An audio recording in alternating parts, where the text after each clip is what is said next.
Hey Patreon fam. So first and foremost, let me just thank y'all for y'all support this month. I think I told everyone on the last Pop Roast that me and Alex do like a Pop Roast extra episode once a month.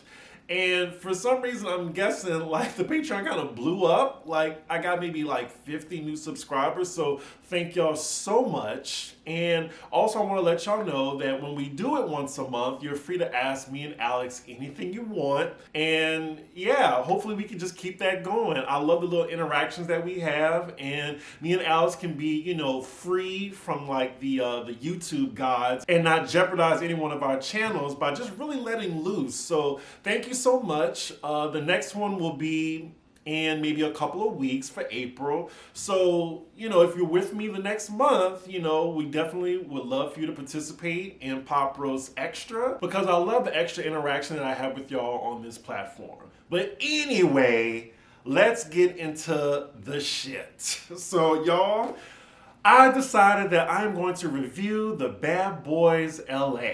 Now, I'm not sure if they can say Bad Boys Club because I know Bad Girls Club is copyrighted. Not sure how that works. From what I gather from this show is it's executive produced by Natalie Nunn, an original Bad Girl, and it's on Zeus. So someone let me use their Zeus account so I can watch this ratchetry. And yeah, let's get started. I did episode 1 and I might just leave this as a Patreon exclusive. I will put the first episode up on YouTube, maybe just to give my YouTube viewers a taste of what to expect. And then after that, episodes 2 and on, it may just be on the Patreon because I need to curse watching this because this is some wild stuff. I'm not going to curse so far in the first 3 minutes because I'm going to put this on YouTube at a later date. But afterward, I'm going to be uncensored, just as uncensored as this show is. So they gathered 10 guys, gay and straight, to live in a house just like the Bad Girls Club. And when I saw this preview, I was like, Lord, do I want to do this? And I'll admit to y'all, I was 5 minutes into the episode and already regretted reviewing this. But you know what? Let's go on this journey together. That's what I say. So let's get into this episode. So soon as the episode starts, we get a disclaimer. And it's like warning in big red letters. And it says, "This shit is crazy. The following program is intended for mature audiences over the age of 18. This program contains themes, language, and nudity not suitable for younger audiences. Viewer discretion is advised." Child, what did I sign up for? Anywho, we opened this show, and I use the term show lightly, with all of them pulling up in luxury Ubers, all dressed to the nines. I'm guessing that's some like desert location where they're gonna do a photo shoot. So then we are introduced to the cast one by one. The first one is Kerrion Franklin. Now this is Kirk Franklin's son. He's been in the news and headlines for some problematic behavior. He's been going against his dad. He says him and his dad's been feuding. He gives a secret sissy tea. Like, I don't think he's straight and I don't think he's all the way gay yet. So he's on that fine line, But it's 2022. Like, I still don't understand why niggas is DL. Seriously. I will admit that he's a little easy on the eyes. So I will give him that. Next up, we have Anthony Uncensored. I don't know who the hell this is. He's a party promoter in Texas, and he is definitely gay. Next up, we have... Is it Curtis Golden? I don't know. I can't read my own handwriting. Sorry, y'all. I also have no clue who this is. He's from New York. He says he's straight. He's a good 5'6". Like, he looks like he's, like, real short. Next up is Dylan. He's our first of 2 white cast members on this show. He's another party promoter.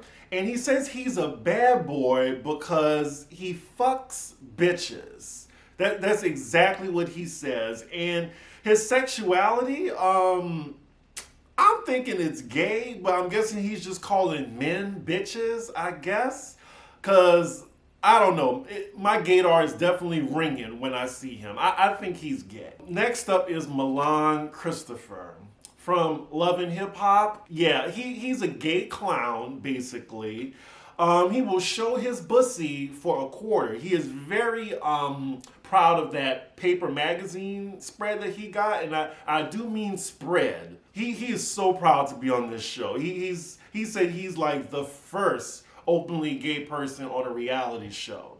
I don't know. I think Karamo from Real World has something to say about that. And then even before that, Pedro from Real World San Francisco will have something to say about that as well, from the Beyond. Other than that, like whenever I see Milan Christopher or Christopher Milan, whatever his name is, I'm just thinking, what did Brooke Valentine say on Love and Hip Hop? You 36 years old, how long you gonna be doing this? Like that's exactly what I think of when I see him. Next up is Moolah Mo.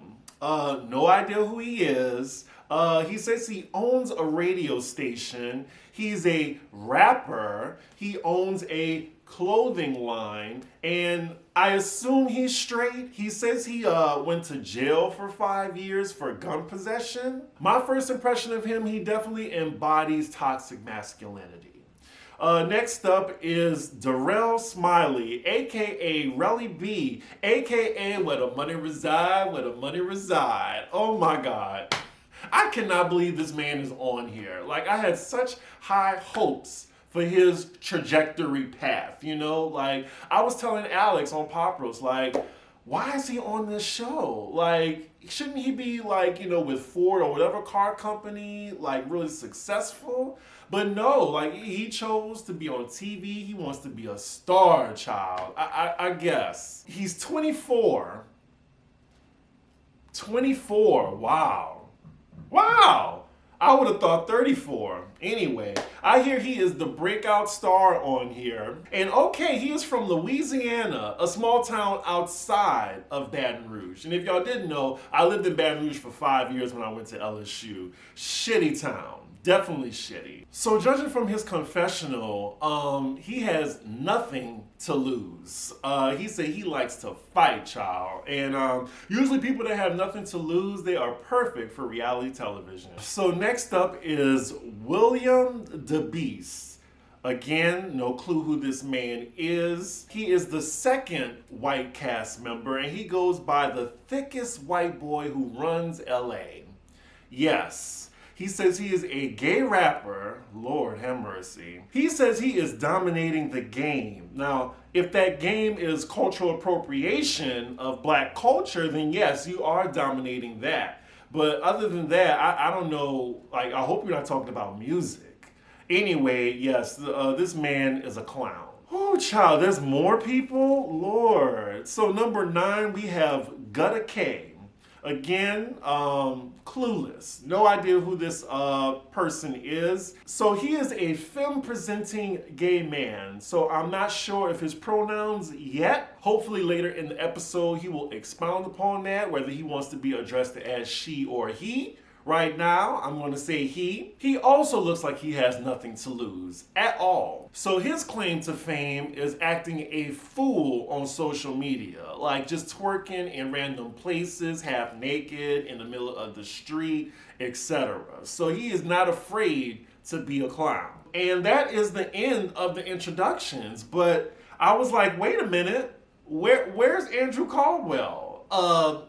Mr. Delivered, or stop calling me fifth, like him, or wear your mask, wear your mask. Where is he? Because that is top clownery right there. I will say, after I got these introductions, this is the part where I was just like, I regret this. I really do. I don't know why I agreed to do this show, but someone recommended it, and I was like, why not? But Andrew Caldwell did say he wasn't on the show, so Zeus needs to stop marketing as if he was on it. So I'm guessing he leaves early because then we get the show intro and I notice he's not even on that.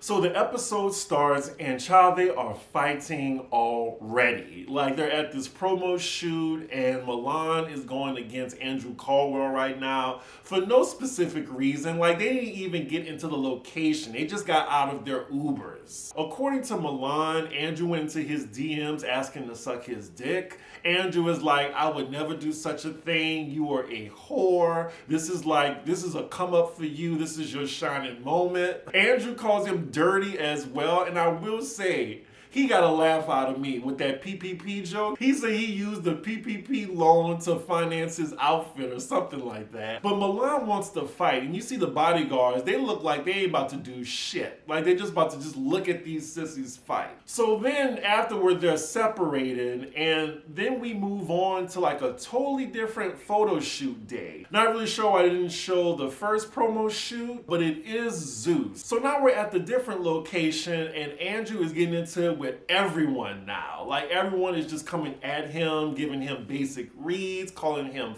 fat, I think retarded, ugly, like broke bitch or something like that. Andrew is just like the New York of the cast right now. Like everyone hates him.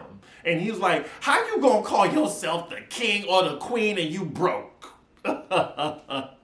He's funny. Like, he is a clown. Already, this is so chaotic, y'all. So chaotic. So now we cut to everybody in their confessionals, and they're just saying the most vile things about Andrew. They were calling him everything but the F word. So then the screen fades to black with a message from production saying that tensions were at a peak with Andrew Caldwell and the cast, and then Andrew just like disappeared, or he had a conversation with production. Allegedly Milan was jumping fences to get to Andrew. The cast was trying to jump him. They said Andrew went to hide somewhere. Oh God. Like everyone needs anger management, clearly. But what's different from the Bad Girls Club show? They really outdone themselves. They were trying to capture the essence of Bad Girls Club. And all this mess is happening, and child, they didn't even get to the house yet. And we have 35 minutes left of this shit. So next scene, I'm guessing it's the next day, and we're at some location. It's a nice big house. I guess I can call it a mansion. But then we are introduced to Natalie Nunn, the Crimson Chin herself. She's getting done up or whatever to meet the guys on their way to the house. That's all she's going to be doing. She's just going to be introducing them to the house, telling them not to break shit or fuck shit up. But yes, she is still Natalie Nunn. She's still delusional. She still thinks she runs LA. And again, I think she is executive producer of this show. So next scene, we see the cast just entering the Sprinter. They all get on the bus and they realize that Andrew is missing. So it looks like he's nowhere to be found. I'm guessing he quit. They were going to make his life a living hell the entire time he was on this show. So maybe it was good he ran for the hills. Like literally, he can do bad all by himself. Like he is a clown. He can continue being one on his own platform. So we're on the Sprinter, and even with Andrew not there, shit is starting already. So one of the gay guys, they refer to like all of them like as bad bitches or whatever. I think somebody corrected themselves and said niggas, but then you have the straight guys in the back of the bus, the one that came from jail, I think it's Mulan Mo. He's like, hold up, let me get this straight.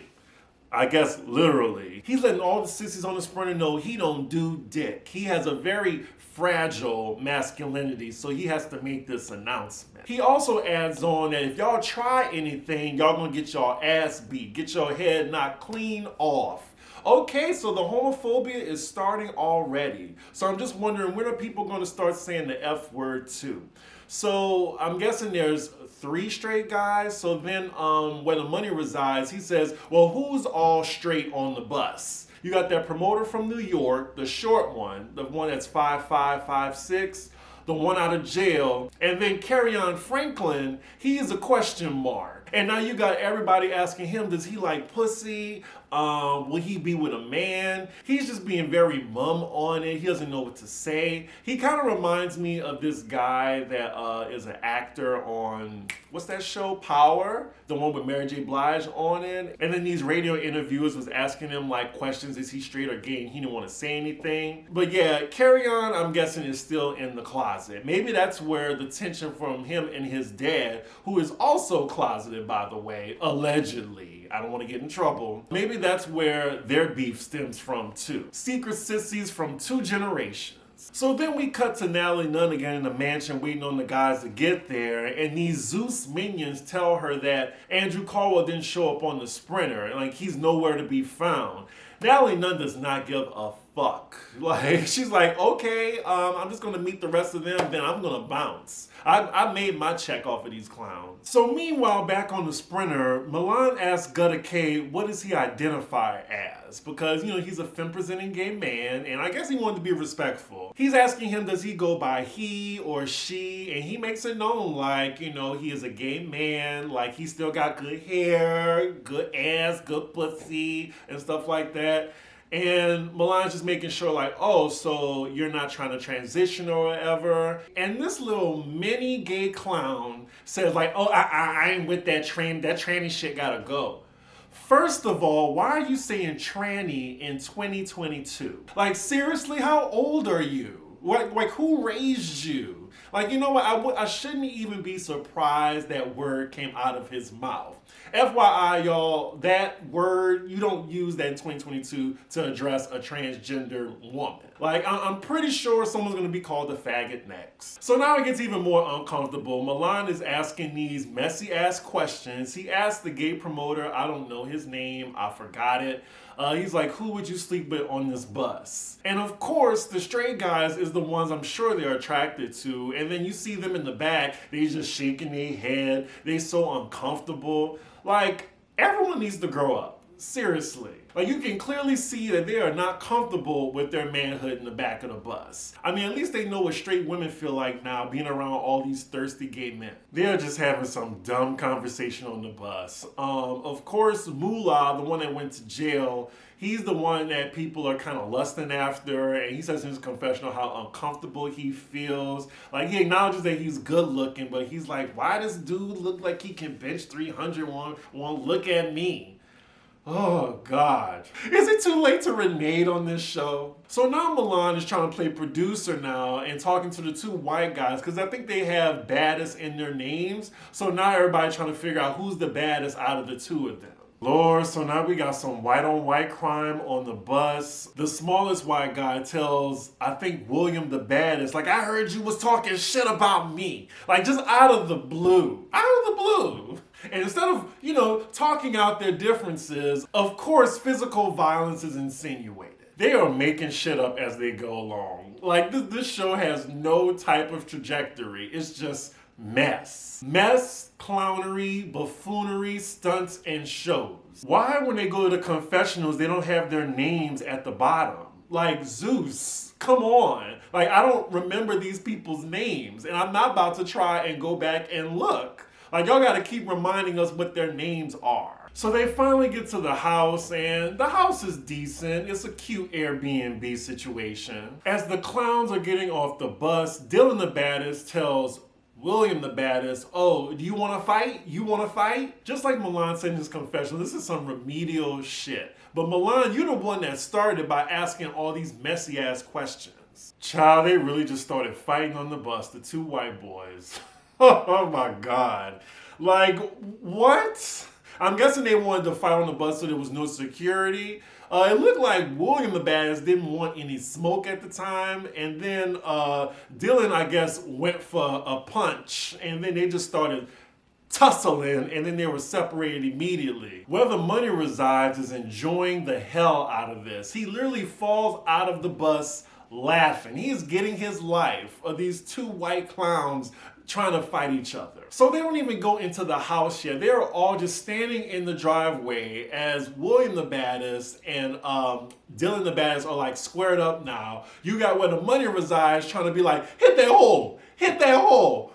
Oh, the New Orleans, thank you so much. I'm doing my best to get my New Orleans accent right. Hit that hole, or I'm gonna hit you. He has to be drunk. And now where the money resides is telling Dylan, if you don't hit him, I'm gonna hit you.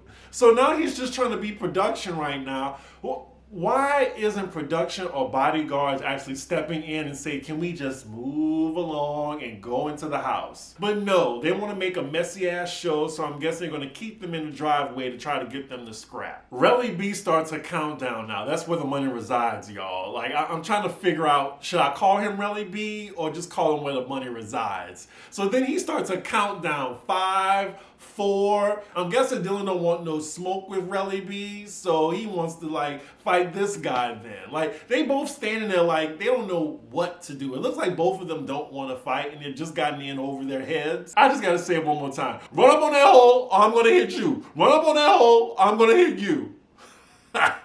So after the countdown, these clowns start trying to fight like they in middle school or something like that. I have not seen this in so long. This type of low browness. Child, they are windmilling right now. Like, I can't. So now Darrell, Relly B, where the money resides, he just jumps into the fight now. He said, I told you to hit him, so I'm gonna hit you. So now he just charges at the other white guy into the bushes, and that's when security pulls him off of him. So I guess they gotta connect first, and that's when security's gonna step in. Wow, so Dylan already have like a few cuts on his face. He's getting real white woman now. He was just like, he's just shocked. And then he says in his confessional, he thought him and Darrell was cool. So Natalie comes out into the driveway because they didn't even make it inside the house. She's asking like, why are y'all fighting? Who's fighting? Dylan is now embarrassed, but I'm just like, sir, you started all of this. So now you about to cry? He looked like he's about to cry now, and he's very embarrassed. And now Milan, who was asking the messy questions and was like inciting the fight too, now he's like, oh, he wants to protect Dylan. This is some crazy shit. And it looks like Dylan wants to quit the show now. I don't know what drugs Darrell is doing right now, but he needs to chill out. So now he's like, oh, you mad that I fight Dylan? Well, let me go fight William. He turns around and just rushes at William now. Like, what? And then William, he's still doing his windmilling. The bodyguards then tackle Darrell to the ground. He gets up with like some crackhead strength and goes back at William trying to fight. And now you got William and his culturally appropriated braids coming out. It is chaos. It is mainly they have not even entered the house. I am very disappointed in where the money resides. Sir, you did not have to do this. You did not have to go this route. This is a lawsuit just waiting to happen. You can't just let people fight. Like Zeus, like who is running Zeus? Darrell is still on the ground, like talking shit. He got cuts all over his arms and stuff. He asking for his drink. Carry-On goes over and gives him his drink to get a sip. Like, no one knows what to do right now. Production, the bodyguards, Natalie, nobody knows where to go from here. I also gotta say, shout out to Kurt Franklin's son for giving some great commentary. Like, he's very funny. So Natalie is now pissed at the situation. She's like, this is dumb. And then you have Darrell in his confessional saying, she mad and everything, but why are you mad? Like, you made this show just to have other people do the same thing you did. He got a point. He got a point. Child, so just when we think Darrell has calmed down, he again tries to charge at William. The bodyguards then put him on the bus. Natalie's like, he can't even go into the house. He's drunk. He's clearly drunk and on something else. I will say one thing. You see Darrell then charging anybody black, right? Right, exactly. He know to come for the two white boys. So as we see Darrell still chilling on the bus, you have Milan and promoter guy from Texas, still learning names, y'all. They try to like reason with him like, what are you doing right now? Like, you look like a bully. And he's just like, I told her if he don't hit him, then I'm gonna whip his ass. There was no reasoning with him at that moment. So I think they just gave up. Milan thinks he is above all of this. Sir, I'm here to remind you, you are not. You are definitely at the bottom of the barrel with the rest of the crabs. So a few moments passed by. I'm guessing Natalie had a meltdown too, but it's her show, so I'm sure they edited it out. And she comes back out to address the guys. She tells them that y'all gonna fight and that's cool. But at the end of the day, I'm gonna need y'all to get it together. Girl, what? Like, I'm almost siding with Darrell. He's just smiling over there and she's addressing him too. She's like, you need to be babysat right now. He gives no fucks right now. Like, he's smiling right now. He's like this, everything. In his confessional, he's like, you are iconic for acting an ass. So what the fuck you think I'm gonna come on here as? I'm gonna act a donkey. You gotta watch people like that. And definitely he from the South too, like the country South. This is his one shot. He's gonna go for it. And of course they're not gonna send his ass home because they know that they need him for the show. Natalie Nunn telling these guys to act like y'all have some class again. Rich. She's giving them some ghetto pep talk right now. Zeus lackeys let her know that Andrew Caldwell is MIA and he was afraid of getting jumped. She says, oh yeah, some pussy shit. Okay, fine. Do what y'all gotta do to get him back, but if he don't want to come back, oh motherfucking well. So Natalie lets them in the house, but she tells them that there's one master, there's some rooms that have double beds. That is between y'all mongrels, y'all handle it between yourselves. You got some people rushing into the house. We're now with the white boys, and one of them says, the one who even started the whole thing is like, I'm not here to fight. And then you got the other one, the big bitch, William the Baddest, saying, I didn't come here to fight either. I came here for my music. Okay. So then you have Darrell talking to both of them and saying, I have no beef with y'all. It was just, you don't want to fight me. I don't want to fight you. I want to beat y'all asses. What is going on? So we're with Moolah in his room, and I think he has a room to himself, but he says he wants a double bedroom so he could share it with the only other straight guy in the house because that's who he's comfortable around. So you got Gunna Z in the room and the other gay promoter from Texas, and he's like, why are y'all in my room right now? Like, literally, he's homophobic. And y'all know how that go usually. The homophobic ones or the DL ones that are like, trying to hide their inner sissy. He can go. Like, I hope to see his ass beat. Maybe the gay guys can jump him. That's who they need to be fighting, the homophobic one in the house. Child, so now we with the white boys, and they wind up sharing a room together after all that pointless shit. Next scene, fast forward. We got a lot of things going on right now. So now we're with Kirk Franklin's son and Gunna Z. Gunna's kind of flirting with him, and Kirk Franklin's son, I think his name's Carrion. Carrion wants him to just get out the room or whatever. There's one bed. He wants to be away from the madness. But yeah, they going back and forth on a little flirtatious shit. So now we in the master bedroom, and you have, let me find out this man's name because they're not gonna let me know. His name is Anthony. So Anthony gets to the master first. He jumps in the bed and the bed breaks. He said, oh, this must be IKEA. It probably is. And then Milan gets into the room. He's like, oh, this is mine. And I'm guessing Milan thinks just because he was on Love and Hip Hop and he was in Paper Magazine showing his bussy for a quarter, that he deserves the master bedroom. And Anthony's like, nah. What you gonna do? And then the Zeus minion's like, security. So it looked like something about to go down. So then Gunna Z tells Carrion, Mr. Kirk Franklin's son, I'm gonna let you have this room now. And then he gets out the room, and then Carrion looked like he don't know what to do. Like he's feeling all these type of emotions and stuff. And then we cut back to the master bedroom, and Milan just charges at Anthony now. And it looks like they scrapping, but they not. And weren't they just cool early in the episode? Just fighting over a bedroom, a master bedroom. So security breaks Anthony and Milan up, and security escorts Anthony out of the master bedroom. So I'm guessing Milan gets it by default. But then Anthony takes Milan's chain to his room, I guess, now and say, come get it, you bitch. And I'm just like, well, Anthony, that chain is most likely fake and worth nothing, so he's probably just gonna let you have it. So later on, Natalie and the Zeus minions call all the guys down, and she wants to let everyone know that Andrew Caldwell is a coward. So they play them some footage on the flat screen of production trying to get Andrew back on the show. He's like, he's not coming back. He's like, why y'all keep harassing me? And then one of them said that he tried to cash the check. So you're not gonna be on the show, but you're trying to cash the check that they gave you to be on it. Okay, so it looks like he's gonna be on the first thing smoking back to where he's from. So then after everyone finishes ridiculing Andrew Caldwell, Milan speaks up and says he wants to address Darrell and say that what he did to Dylan was bullying or whatever, and then Milan proceeds to throw a drink in Darrell's face and they start to scrapping, and that is where the episode ends. And then they give us a sneak peek of the next episode, and a whole lot of homophobia is about to ensue. Yeah, y'all, I'm gonna try to get to episode 2. I might, but definitely you're gonna see this on Patreon. I will not put this on YouTube. This is not a part of the Housewives brand.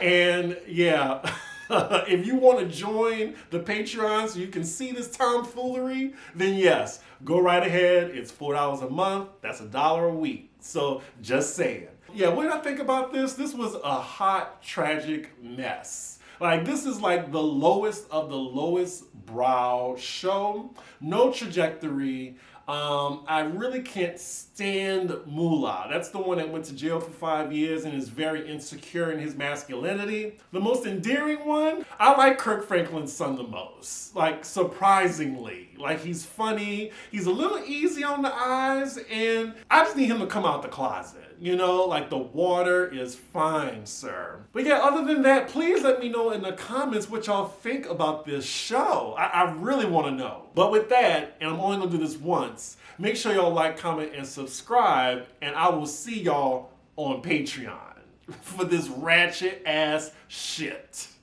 Bye.